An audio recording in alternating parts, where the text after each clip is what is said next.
here, and I'm here to talk a little bit about fertilizing my fruit trees. I'm back here in the orchard. I'll try to show a little bit more of my trees because I tend to just kind of show the orchard, and I do want to show you guys that I do have other stuff such as cherries, strawberries, figs, mulberries, apples, and even some bananas and white sapote, which I'll show in a little bit, which is why I'm going to start growing a little bit more. I'm going to try a little bit more tropical stuff here. But I kind of want to show y'all. So I always talk about how I use buckwheat to fertilize, and right here you can see I've got my buckwheat seeds. And what happens basically is the buckwheat, it doesn't necessarily add phosphorus to the soil, but it breaks down phosphorus that is in the soil. So whenever I get my soil tested, they can only test like soluble phosphorus, and there may be more phosphorus in the soil, but they can't test that. So what I do with this is I basically use the buckwheat. I basically come over here and I basically take a little bit of, I pull the mulch back, as you can see what I did right there.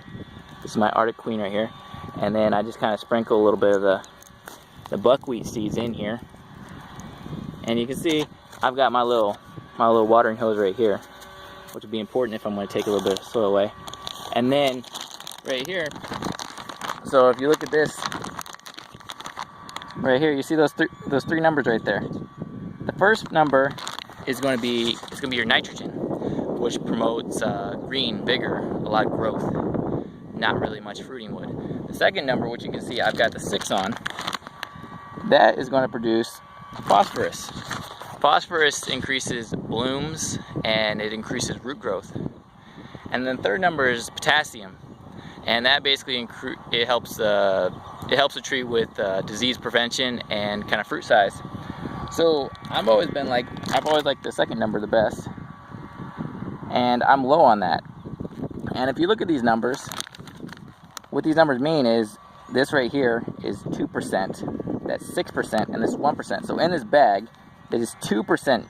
In this contents of this bag, there's 2% nitrogen in this bag, 6% phosphorus in this bag, and 1% potassium in this bag, which those numbers aren't that high. But I can tell you this, based off the ingredients in there, what that means is it's what you have available right now. So if I show you right here, available phosphorus, right there, available phosphorus is 6%.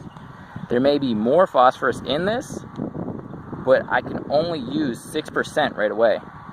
So what the buckwheat does is it'll take the other phosphorus that's in here and it'll break it down. It'll use acids to break it down so the tree can actually use that more readily available. So it basically helps my fertilizer. So I take this in here and I just kind of sprinkle this around.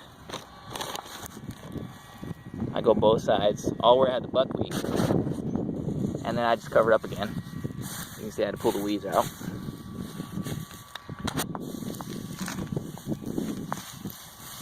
And then I'm done. And the crazy thing about buckwheat is you'll find that the buckwheat is crazy. It sprouts and it grows and it flowers so quick. I think it flowers in about 3 to 4 weeks.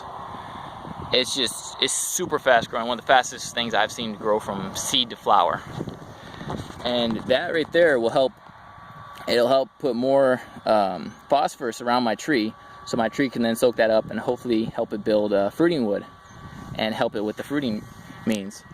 But while I got y'all here, I did want to show you this. This right here is this is Double Delight. It's nectarine, and it's just crazy flowers all over this thing, and it's just an intense pink flower there. This tree is just crazy flowering. But I kind of want to show y'all around here a little bit. In fact, you see, this is the orchard, which I tend to shoot most of my videos back here. And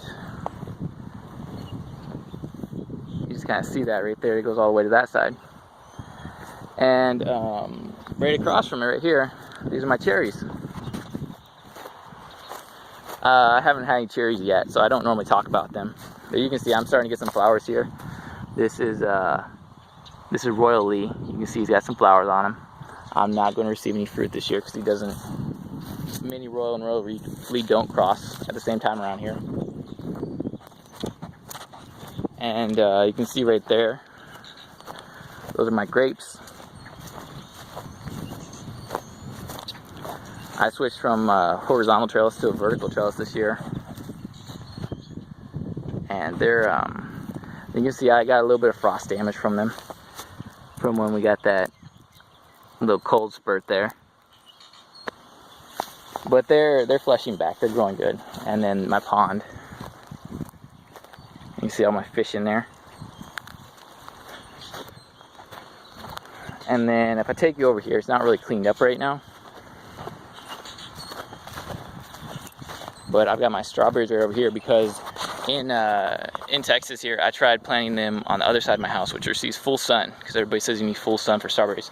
But they don't do so hot in full sun. So I brought them over here to where this is pretty much no sun right here. In fact, you can even see right now they're still in the shade.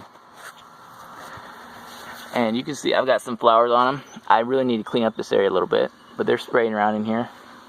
You can see I've got some weeds in here. But you can see the strawberries are flowering right there. And raspberries, same thing. Raspberries you want to put in full sun. And the raspberry is doing pretty good. It grew a lot last year. And you can tell right here, because slugs tend to like strawberries. So you can see I've kind of put some copper wires around some of the strawberries, because that tends to shock slugs. So slugs don't go for the strawberries. Just a little tip. And then over here you can see my little baby loquats. They're just been put in the ground recently. And my kiwi, which same with it, it's recently been put in the ground.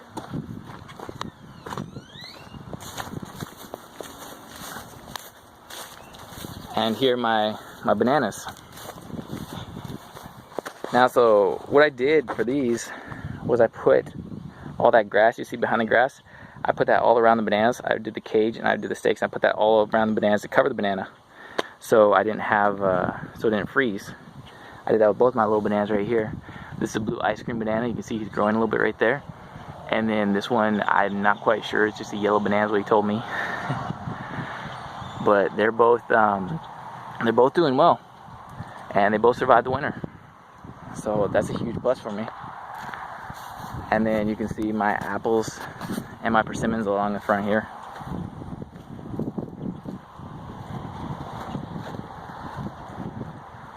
I love the persimmon itself, just the way the leaves look. But with this, I just love these things. You see I didn't get much growth on them last year. I should have watered them a little bit more, but I didn't.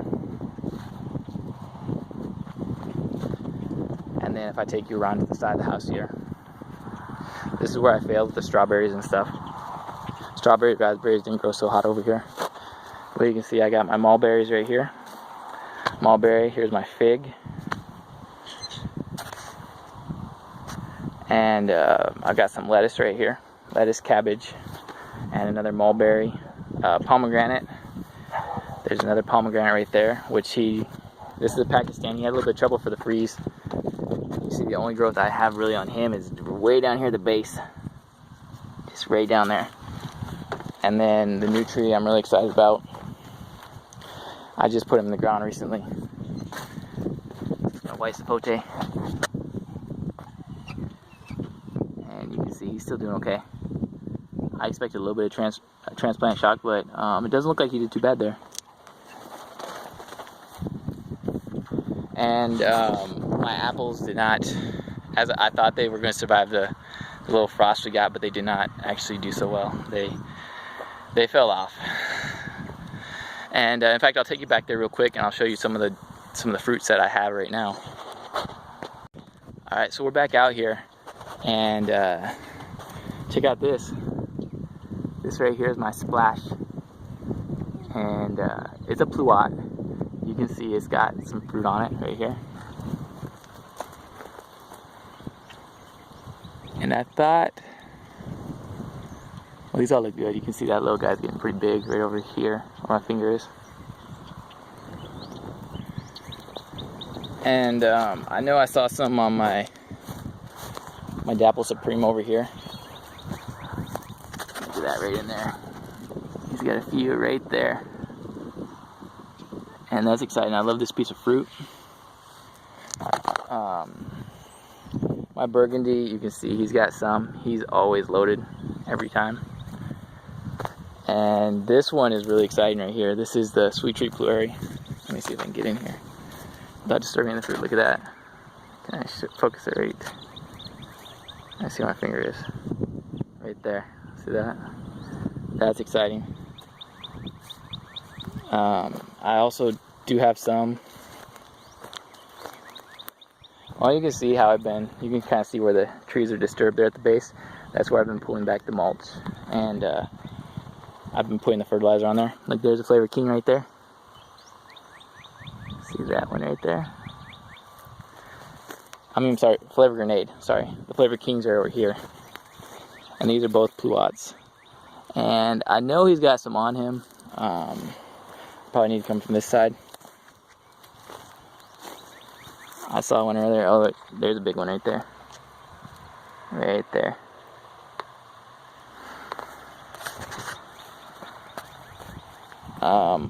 I know I saw some on this guy too. He's got a couple. Yeah, right there's one. If I can focus it here. Right there. This is a Flavor Heart. And he's actually got a couple on him.